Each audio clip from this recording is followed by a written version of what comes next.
Les Sixers sont donc venus, ils ont pris un sweep terrible par les New York Knicks. Ça, on les avait laissés il y a une semaine, Erwan, après le match 7 remporté à Boston, où on se disait Joel Embiid is back in the game, cette équipe va nous régaler. Thomas Laroukis va avoir 2 côtes de bœuf, parce qu'on avait parié, je vous rappelle. C'est vrai. Eh oui, Thomas Laroukis avait tout vu, la lumière. Il a dit les Sixers vont faire la finale de conférence, c'était avant même la saison régulière. Bon, finalement, certains y ont cru, et c'est bien logique. Bon, le revers de la médaille, il est pris en pleine face. Elle est très très compliquée, l'analyse à faire de la saison des Sixers, elle est voire quasi impossible. Mais c'est notre métier, on va essayer de le faire. Comment en 10 jours tu peux passer de sortir le favori de l'Est, parce que c'était mon favori, Boston, en les tapant, en allant gagner 2 fois au TD Garden, 3 fois non même 3 fois là-bas. 3 fois au TD Garden, le match 7 avec Joel Embiid qui rate la moitié de la série mais qui revient et c'est quand même lui le meilleur joueur de la série. 2 fois, pardon. Donc, mais tu vois, et derrière se faire démonter par les Knicks comme ça. Donc on l'a déjà dit un peu plus tôt, crédit aux Knicks certes, mais je sais pas, Embiid revient et il montre qu'il peut quand même être un joueur dominant, même s'il est plus à 100%, il peut plus défendre. Ça par contre c'est... 3 fois. Ouais, 3 fois, merci. Ça c'est la grande info quand même, il peut plus défendre. Ouais. Vraiment, Joel Embiid ne peut plus défendre. Mais en attaque, on voit que quand même ça reste encore un joueur exceptionnel. L'éclosion de Tyrese Maxey en saison régulière, le premier tour qu'il fait face à Boston... ce qu'il fait face à New York, il est transparentissime. Il y a plein de bons joueurs de complément. Quentin Grimes, comme il s'appelle, Kelly Oubre Jr. Même les pivots, ouais. Andre Drummond en rotation. En fait, le roster est plutôt cool. C'est un bon coach, champion NBA. En fait, la manière, le sweep m'interroge. Cependant, ça a été une année compliquée. L'absence de Joel Embiid importante, la suspension de Paul George. J'ai envie de cette équipe-là, pour moi, mérite un deuxième run. De toute façon, ils vont pas trop avoir le choix vu la gueule des contrats aussi. Oui. Mais j'ai envie de revoir cette équipe-là avec cette saison-là. Donc saison régulière et playoff inclus, avec l'exploit face à Boston, la branlée face à New York, se dire les gars, cette année en fait. On a fait de très bonnes choses, mais si on s'en rend compte beaucoup plus tôt, l'année prochaine, on peut être une équipe qui compte dans la conférence Est. Alors, tu as commencé avec beaucoup de trucs, c'est intéressant. On va ouvrir le débat autour de Joel Embiid, qui a été vachement marqué par élimination. Il y a de quoi, on rappelle. Joel Embiid n'a jamais joué de finale de conf de sa vie. Là, c'est quand même. Il en était loin là. Bah ouais, mais je veux dire, c'est un constat de plus, une ligne de la lose à un niveau d'un grand champion, bien sûr, qui s'écrit dans le livre des Sixers et des déceptions depuis la fin de l'ère Allen Iverson. Ça continue, et c'est toujours les mêmes raisons. C'est-à-dire que les mecs ne sont jamais à 100%. Avec Ben Simmons, c'était le cas. Là, une nouvelle fois, c'est le cas. Ça a été à cause des wings, des mal de ventre, de l'appendicite, de Massine. Bon, je suis très curieux de savoir s'il y a des fans parmi vous des Sixers. J'ai envie de savoir quelle est votre vision. Parce qu'il y a une réalité, c'est qu'il y a 1 an, à la fin de la saison dernière, on était d'accord pour dire on ne reverra plus Joel Embiid top niveau dans des gros matchs de basket. Bon, finalement, il nous a fait mentir. Il n'est pas top niveau physique, mais... Quand il est sur le terrain, tu disais tout à l'heure, ça reste l'un des gars les plus talentueux qui ait jamais foulé un parquet NBA. Et la série contre Boston nous a remis des paillettes dans les yeux, tant il a été dominant. Le problème du basket, c'est qu'il faut courir. Faut courir, faut enchaîner les matchs. C'est même, limite, pour les joueurs NBA, c'est le premier facteur. Si tu peux pas courir, là, Yohan Gourcuff, au bout d'un moment, on te met sur le côté. Parce que mine de rien, tu vois, il joue le premier match, mais il est pas à 100%. Donc ça se voit et Philly explose. Le deuxième match, il joue pas. Et limite, Philly fait le meilleur match de la série. Et derrière, il est bon sur les 2 matchs à Philly. Tu vois, le match 4, il est bon. Il a de l'adresse à mi-distance, à 3 points. Il les maintient presque un tout petit peu. Je dis, faut pas le dire. À l'échelle des Knicks, c'est-à-dire, t'es à moins 20. Son équipe. Par contre, quand il marque des paniers près du cercle et qu'il repart en boitant, quand Karl Anthony Towns il vient driver, qui va faire la passe à Mitchell Robinson, qui s'écarte parce qu'il a pas envie de prendre un contact. Je me dis, ok, qu'est-ce qu'on en fait aujourd'hui de Joel Embiid? Donc notre take de l'année dernière de dire qu'on ne reverra plus jamais Joel Embiid à 100%, pour moi, elle est plus vraie que jamais. Il n'empêche que l'orgueil de ce joueur-là, le talent de ce joueur-là, a fait en sorte qu'il a détruit une équipe qui était censée aller en finale NBA. Donc encore une fois, le talent est grand bravo à Joel Embiid, mais le problème, c'est que tu vis ça au premier tour, un truc exceptionnel où tu te dis, on peut rabattre les cartes, il va peut-être jouer sa première finale de conférence, il va peut-être jouer sa première finale NBA. T'arrives en demi-finale de conf, tu prends 4-0, et Joel Embiid, pour faire un aller-retour, il met 1 minute 30. Ah oui. Joel Embiid sur ses playoffs, c'est 7 matchs, 33 minutes de temps de jeu, 24 points, il a 7 rebonds, 5,4 passes. Je regardais un petit peu aussi ses pourcentages, intéressant, 46% au tir sur presque 18 tentatives. Il est aussi un terrible 17,9% à 3 3 points. Il ne refuse pas beaucoup. Mais tu vois, s'embête pas. Je me souviens dans Clutch, il y avait une fille qui nous demandait, mais elle nous disait, je vous trouve dur avec Joel Embiid, laissez-lui du temps. Le problème, c'est qu'au plus le temps passe quand Joel Embiid joue, et au moins ça joue pour lui. En fait, tu sais, un mec qui revient de blessure, attends, j'ai besoin de 2-3 semaines pour me remettre en rythme. Le problème, c'est que Joel Embiid, au plus il joue, au plus son stamina physique, il réduit. En fait, le temps ne donne pas à Joel Embiid du rythme, il lui en enlève. Et c'est tout le problème aujourd'hui avec ce mec-là. Le débat aujourd'hui, Joel Embiid, c'est pas savoir est-ce qu'il est fort. Bon, non, surcoté. Non, c'est un exceptionnel joueur. Et tu fais bien de le dire, et n'ayons pas peur des mots, c'est l'un des joueurs les plus talentueux qui est foulé les parquets NBA. Le problème, c'est qu'enchaîner pas 15, pas 20 matchs enchaînés. 3 semaines de basket, gros. 3 matchs. 3 semaines. 4 matchs de trop niveau, il ne peut pas. Non. L'état dans lequel il arrive au match 1 au Garden face aux Knicks, alors qu'il vient d'enchaîner 4 matchs d'affilée contre les Celtics, il peut pas jouer. Il le fout au repos au match 2, il revient au match 3 et 4, mais on voit bien qu'il est que dans la compensation, qu'il se gère. Et à haut niveau, tout aussi talentueux qu'il est, c'est trop dur de se gérer physiquement. Aujourd'hui, on n'est plus dans les années 80 où tu peux marcher. Aujourd'hui, le basket va à 1000 à l'heure. Tu peux pas, tout aussi talentueux que tu es. Je vous donne, avant d'accueillir Léo qui nous appelle, après la défaite, donc 144-114, quand même, parce qu'ils finissent déjà dans une salle qui est acquise à cause de New York. Alors évidemment, on sait, les fans des Knicks, les fans des Lakers. Moi, à leur place, je serais fou furieux de me faire botter à domicile en étant dans une ambiance à l'extérieur. Les mecs sifflaient les joueurs des Sixers de lancer franc. Enfin, c'est complètement ubuesque. En plus de ça, tu prends un carton historique, plus de 80 points, etc. dans la première mi-temps. Bref, vous avez déjà vu le match. Joel Embiid a quand même dit 2 phrases qui ont retenu notre attention. Je veux gagner plus que n'importe qui. Perdre, ça craint. Je n'ai encore rien gagné, donc ça fait mal. Ça, c'est une réalité. Mais alors, la deuxième phrase, écoutez ça. Champion olympique, hein. Dans une forme olympique d'ailleurs. Je ne sais pas qui sera là. Je ne sais même pas si moi je serai là. Mais quoi qu'il arrive, ça arrivera. Moi, je suis surtout impatient de redevenir moi-même. Je te propose d'accueillir Léo. Tu gardes cette phrase en tête et on va continuer bien sûr à parler de Joel Embiid parce que c'est Léon. Mais c'est notre cas professionnel, ça. Léon, tu m'entends? Est-ce que tu m'entends, Léon? Léon. Bon, enchaîne. Léon, il est là. T'es là, mon chou? Salut les gars. Ouf, vache, c'était long. Ça va, tranquille? Bah ça va, bon, disons que un week-end pour fêter mes 18 ans, un sweep contre les Knicks, on a connu mieux. Aïe.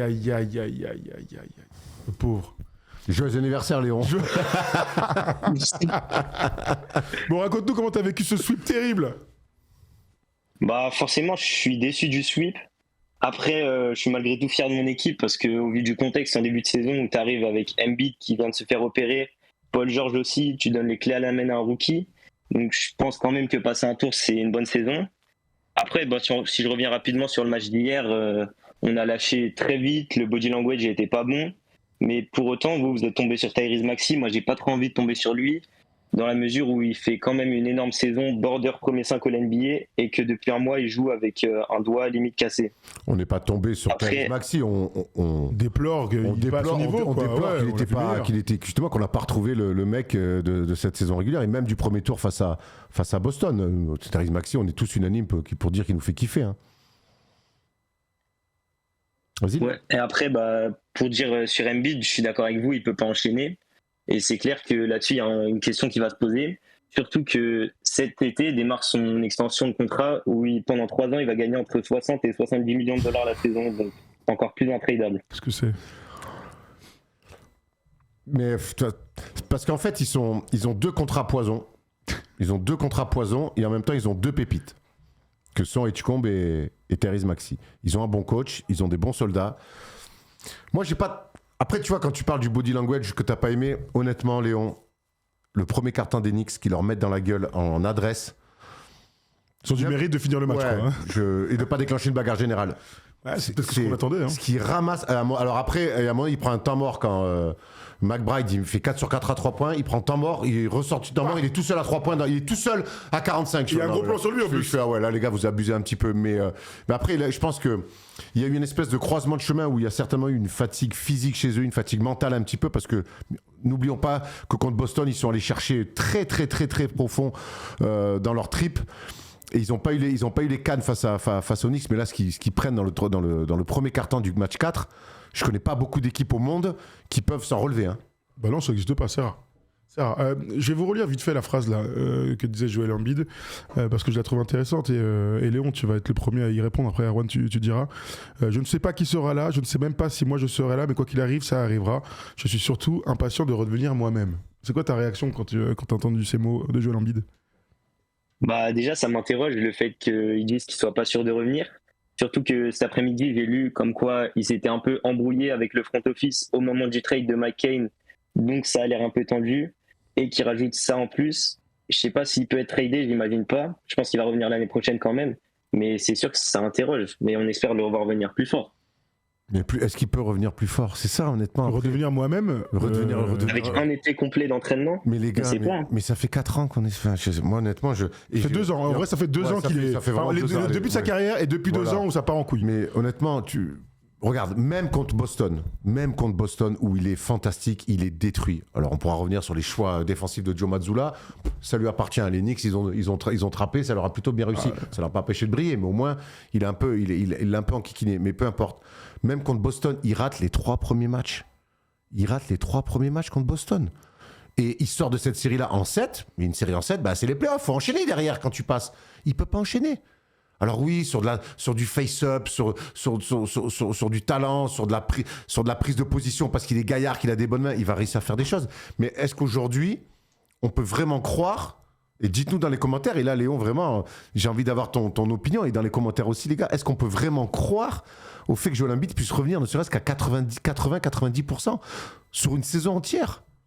Parce qu'en fait, il y a lui qui est comme ça, mais du coup, comment tu coaches un joueur comme ça? C'est très dur. Comment tu coaches un mec comme ça? Comment tu construis une équipe à côté de lui? Comment tu fais pour à la fois émanciper Tyrese Maxey, mais d'un autre côté, quand Joel Embiid est là, comme c'est son grand frère en plus, comment tu fais pour qu'il continue à s'exprimer? On a jusque-là, on a tous dit là, que c'était, il y a eu un shift cette année où Tyrese Maxey a vraiment pris le contrôle de l'équipe. Ça lui a réussi à Tyrese Maxey personnellement, et l'équipe a montré des signes de progression par rapport à l'année d'avant. Comment tu fais en fait pour gérer ça quand tu dis coacher, mais coacher tout le monde?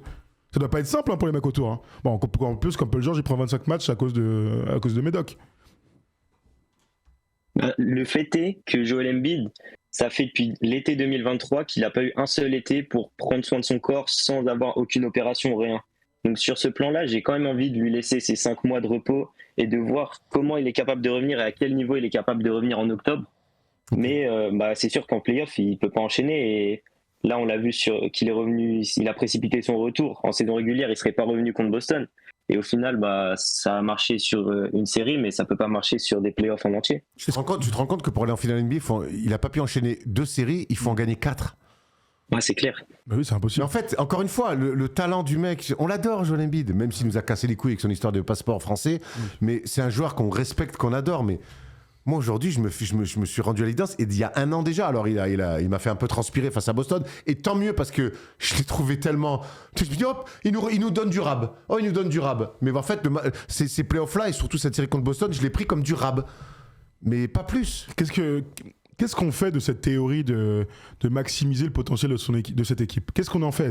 En janvier, quand on avait eu cette discussion par rapport à Boston, où justement, tu étais plutôt d'avis de dire, mais en fait, il y a un monde où ça clique, il y a un monde où s'ils sont à 100%, ils peuvent aller en finale. Thomas Hawkins, quand il dit finale de conf, c'était vraiment dans l'idée ils ont maximisé leur potentiel, tout va bien, ils vont au bout. Qu'est-ce qu'on en fait? Est-ce qu'on revient même de ce sentiment que peut-être cette équipe au complet, elle est capable de... Mais je crois qu'ils ont... Alors, sachant que moi, je n'y crois pas. Comme je dis, ils méritent.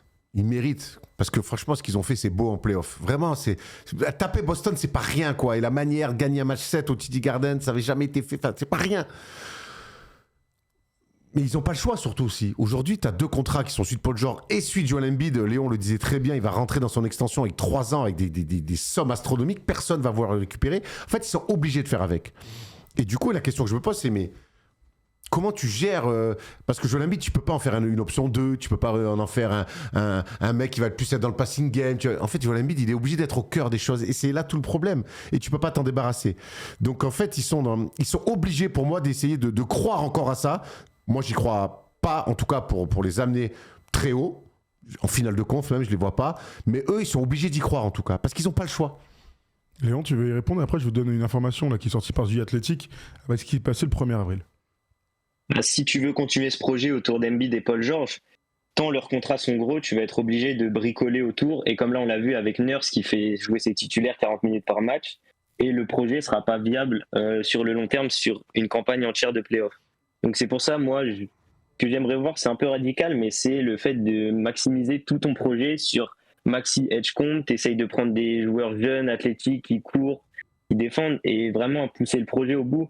Mais ça ne sera pas possible, parce que les contrats, ils sont intradables. Mais exactement, qu'est-ce que tu fais de cette rencontre? Joel Embiid, il va rendre, on a vu dans quel état il est. Il finit encore la saison sur les rotules. Alors moi, j'entends bien, Léon, l'histoire de l'été, de se reposer et tout.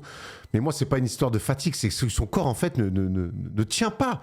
C'est pas de la fatigue, Joel Embiid, en fait, c'est juste son corps, malheureusement. Il y a des mecs qui sont pas faits pour le sport de. Alors le talent, oui, mais le corps, malheureusement, ne tient pas. Et sur les deux dernières années qu'on vient de vivre, c'est dur de venir m'argumenter le contraire. Alors, je vous donne un élément de contexte. Déjà, ce qu'on peut vous dire sur l'année précédente, vous vous souvenez qu'il avait été très compliqué pour les Sixers. On nous avait dit à l'époque qu'à un moment donné, dans les hautes sphères de la franchise, on a soufflé gentiment que la saison elle est pourrie, ça sert à rien de se donner à fond. On avait eu ces premiers échos. Cette année, tout à l'heure je lisais un article de B-Basket qui a bien récapitulé tout ça. Ça vient de The Athletic. Apparemment, le 1er avril dernier à Washington, donc c'était un jour de match au Shutterland, il y a eu un début de rupture entre certains joueurs au sein de l'effectif. Apparemment, il y a des mecs au sein de l'effectif qui critiquaient le mode de vie et l'implication d'autres gars. Sachant que ce jour-là, Joel Embiid a écrit « I guess they won't let me play basketball ». Donc c'était ce jour-là. Ça reste évidemment très flou, mais apparemment, collectif totalement divisé et un groupe qui avait juste plus envie de vivre les uns avec les autres. Donc peut-être que... C'est pas ce qu'on a vu en play-off en tout cas. C'est ça qui est étonnant. Parce que 1er avril, c'est à longtemps. Après, les mecs peuvent parler les uns des autres, peuvent ne pas s'entendre aussi. Parce que le problème, c'est que quand je lis ça, j'ai forcément des mecs qui me viennent en tête. Donc tu vois, je me dis toujours, voilà, c'est toujours les mêmes. Non, Joël, il a peut-être pas envie de jouer au basket. Et il y en a d'autres qui sont à fond. En tout cas, et tu vois, c'est le ressenti que j'ai. C'est sûr que je me trompe complètement. Ça, c'est un article où on cite pas de nom, où c'est du qu'en dira-t-on. Moi, j'ai quand même envie de me dire que je vais quand même focaliser et me baser sur ce que j'ai vu en play-in et en play-off. Bon, en tout cas, j'ai vu une équipe qui, sur le terrain, avait l'air d'être à fond. A donné quand même une belle impression collective. Alors, le sweep, et même le sweep face aux Knicks, j'ai pas senti une équipe se disloquer complètement. J'ai vu une équipe dominée, très dominée, fatiguée, mais j'ai pas vu une équipe avec des gestes d'humeur des uns et des autres. Oui, mais c'est pas la première fois qu'on dit que Nick Nurse n'a pas la main sur son vestiaire, et ça avait commencé même avant. Et c'est pas la première fois que son leadership de coach est remis en cause. J'ai toujours l'impression que Nick Nurse c'était un vrai bon coach. Mais quand tu écoutes les fans des Sixers, ils disent toujours mais on comprend rien à ce qu'il fait. Et il est parfois même absent. Ses rotations elles sont incompréhensibles. Léon, tu me dis si je me trompe, si tu as un avis là-dessus. Mais très souvent ça revient. Est-ce qu'il est l'homme de la situation? Moi je dirais que oui, parce que c'est un coach champion et un mec référencé. Maintenant, s'il y a chaque année des problèmes de turbulence au sein du vestiaire, il y a peut-être un mec qu'il faut faire sauter. T'en dis quoi, Léon? L'histoire a montré que Nick Nurse c'est un très bon coach, mais à la fois qui ne sait pas vraiment gérer le mental de ses joueurs. Donc on l'a vu avec là, les problèmes. Moi, ce que tu dis sur le 1er avril, je pense que c'est plus avec le management en lui-même. Parce qu'Embiid, il est annoncé out pour maladie. Mais c'est sûr qu'avec Nurse, rien qu'hier, on voit clairement la rupture. Et il y a des moments où on sent clairement qu'il y a une tension et peut-être même que les joueurs adhèrent pas au projet par moment. Pour être précis dans ce que tu viens de dire, ce jour-là, donc Joel Embiid veut jouer le match, se sent capable de jouer le match, et donc le staff, la franchise considère qu'il ne peut pas jouer. Et donc c'est pour ça qu'il met ce tweet-là. Et donc il a été finalement out à Washington pour cause de maladie. Donc ça en dit long aussi sur une franchise qui, on le sait, nous, vraiment depuis des années, est particulièrement un bordel sans nom. Tout le monde le dit toujours. Tous ceux qui sont passés là-bas disaient franchement gros. Il y a bonne organisation et il y a les Sixers. Et il y a un vrai passif entre le médical et Joel Embiid depuis le début. Oui. sur son histoire de genou. Le staff médical des Sixers, dès le début de la carrière de Joel Embiid, s'en est mal occupé. Ils l'ont mal soigné et depuis, il se trimballe ça. Donc il y a un vrai passif compliqué à gérer. J'ai pensé un peu à Portland, tu te souviens, ouais. Ils ont complètement changé évidemment, mais il y a un moment donné, les Blazers, il y avait un souci, quoi. Il y avait un problème. T'avais Portland. Exactement. À Shaquille O'Neal, il allait se refaire une santé au Phoenix Suns. C'était la meilleure cellule médicale. Puis Portland Trail Blazers, eux, ils flinguaient tous leurs mecs. Mais de ce qu'on sait de sources quasi sûres, hein, sûres même, c'est que oui, la cellule médicale des Sixers a pas aidé Joel Embiid dans sa blessure au genou quand il était jeune, et qui traîne ça depuis le début, et que donc c'est quand même la franchise dans laquelle il a joué depuis le début de sa carrière, et qu'ils sont pas très copains. Donc tu imagines de vivre comme ça dans cette atmosphère. Non, c'est compliqué. Hein. Ça doit être très, très compliqué, clairement, au travail comme ça. Bon, j'ai quand même l'impression qu'on est tous plutôt d'accord pour dire qu'il va avoir un statu quo et qu'ils vont repartir comme ça. Ils n'ont pas le choix. Pour moi, ils n'ont pas le choix. À moins qu'il y ait une équipe un peu folle pour récupérer Paul George et ou Embiid, mais c'est. Tu leur laisses pas une chance en se disant, enfin une énième chance. Hein. Allez, un été pour se refaire. Le pire, c'est que ils repartent comme ça les prochaines, mais ils vont faire une saison correcte. C'est ça le pire, c'est que tu vas être dans l'entre-deux. Tu vas être correct. Le but, c'est d'être bon d'être à 100% en play-off. On peut quand même dire que ce qu'on a vu d'Edgy Edgecombe, Edgecombe, en play-off, waouh, bravo. C'est un super joueur de devenir. Et c'est ça qui est terrible avec les Sixers. En fait, là, faudrait dire Paul, merci frérot. Joël, la famille, hein, on avait calé. Terminé. Les deux là. Les bas courtes là. C'est à vous l'équipe. Ouais. C'est ça qui doit arriver aux Sixers. C'est ça qu'ils devraient faire. Mais c'est pas possible. Daryl Morey, il fait quoi dans tout ça, Léon? Daryl Morey, moi pour tout vous dire les gars, mon joueur préféré à Philly c'était Jared McCain. Malheureusement il a tradé contre le pick 22 draft et 2 second tours. Mais de ce que j'ai compris, le problème il est beaucoup plus profond et c'est le proprio qui veut pas payer la taxe. Donc à partir du moment où tu as des mecs avec des aussi gros contrats, que ton proprio veut pas payer la taxe, tu peux pas te construire de banc, donc t'as pas une équipe complète et tu peux juste pas jouer le titre en fait. Ça promet, hein. Si vous êtes fan des Sixers, bon courage à vous les gars. Waouh. Waouh. En fait, il y a très peu de motifs d'espoir, hein. Très peu là, quand on en parle. Hein. Mais encore l'année prochaine, il va arriver, ça sera une bonne équipe, tu vois. Ouais, mais c'est pas ça un motif d'espoir. Ah, voilà. Quand je suis pas sûr, moi, les gars. Quand tu draftes bien, t'as Tyrese Maxey, machin, le but c'est d'être en playoff, de gagner des foutues séries, d'aller loin. Mais là, je vois. C'est fou comme en une semaine. Hein. En une semaine. Il y a une semaine, on les a tous la semaine. Idée de retour. Ils ont sorti Boston en match 7, gagné à domicile à l'extérieur. Bravo. Une semaine après, on est là. Non, mais ça va vite, Léo, tu disais que tu n'étais pas sûr que les prochaines, ils allaient avoir une équipe correcte. Le truc, c'est que tu as Quentin Grimes qui va demander beaucoup d'argent, qui a déjà demandé l'été dernier, que tu peux pas donner, que tu as Kelly Oubre aussi agent libre, et que tu dois pas payer la taxe. Donc au final, tu vas forcément perdre des mecs et l'équipe va être moins compétitive, c'est ce que je pense. Eh ben.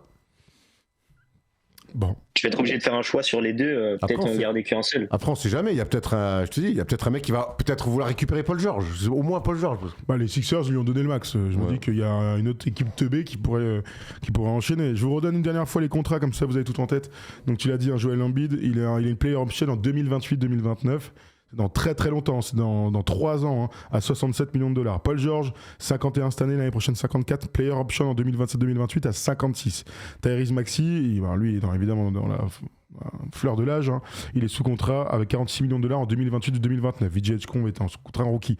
Quentin Grimes, vous vous souvenez, ils avaient mis du temps à prolonger. Ils avaient signé qu'1 an, 8 millions de dollars, donc il est free agent. Kelly Oubre, lui aussi est free agent. André Drummond, free agent. Dominique Barlow, qui a fait des bonnes choses cette saison, est sous contrat, c'est la fin de son contrat rookie lui aussi. Trenton Watford aussi. Kyle Lowry, 40 ans, et toujours en effectif. L'année prochaine, il a plus de contrat. Justin Edwards, Adam Bona, Johnny Brown et Jabari Walker, je vous le place comme ça, sont sous contrat l'année prochaine. Ils ont tout à faire. Waouh! Ça, c'est pas simple. Bon, merci Léon de nous avoir appelés. Merci les gars. À bientôt Léon. C'était un plaisir. Toujours. T'es excellent. Et bon anniversaire encore. Hein. Merci. Et à l'année prochaine pour parler des Sixers. Bien sûr. Toujours. Tu sais où on est. C'est là que t'es bon. Ouais. Allez, salut les gars. Salut. Bon voilà, si vous avez d'autres choses à nous dire sur Joel Embiid, sur son état physique, sur Paul George, sur cette équipe, Nick Nurse, est-ce qu'il faut garder Nick Nurse, penser à changer? Est-ce que Daryl Morey est encore l'homme de la situation là-bas? Ça fait quand même plus de 10 ans qu'il est là, hein, l'ancien du Thunder. Ah ouais, hein, trust de process là. Non, trust de process, c'est pas lui au début. Et lui, il est arrivé en cours de route avec, il a pris Jamal Murray. James Harden, ça fait presque 10 ans. Hein. Je vais dire ça exactement. Donc voilà, si vous avez d'autres trucs à nous rajouter, vous nous dites dans le chat. Fais voir un petit peu, il y a 3 heures. Daryl Morey et Nick Nurse sont-ils sur la sellette? Bon bah voilà, on y est en plein dedans. Il est arrivé quand? Je vous dis ça pour être bien précis. Il est arrivé en 2020. Bon, je me suis un peu enflammé sur les 10 ans. C'était il y a 6 ans, mais ça passe vite quand même. Voilà. Allez, si on finit là-dessus sur les Sixers, et s'il y a des nouvelles sur l'une des stars, bien sûr, on ne se privera pas de faire une news dans le First Day Show ou une émission dédiée aux Philadelphia 76ers.